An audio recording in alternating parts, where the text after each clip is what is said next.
National Weather Service in Cleveland has issued a severe thunderstorm warning for northwestern Huron County in north-central Ohio, Ottawa County in northwestern Ohio, Seneca County in northwestern Ohio, Erie County in north-central Ohio, Sandusky County in northwestern Ohio, Eastern Wood County in northwestern Ohio, northeastern Hancock County in northwestern Ohio, until 4:45 p.m. Eastern Daylight Time.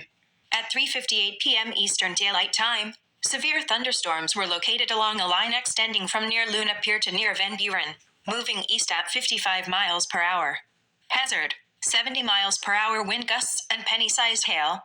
Source: radar indicated. Impact: expect considerable tree damage. Damage is likely to mobile homes, roofs, and outbuildings.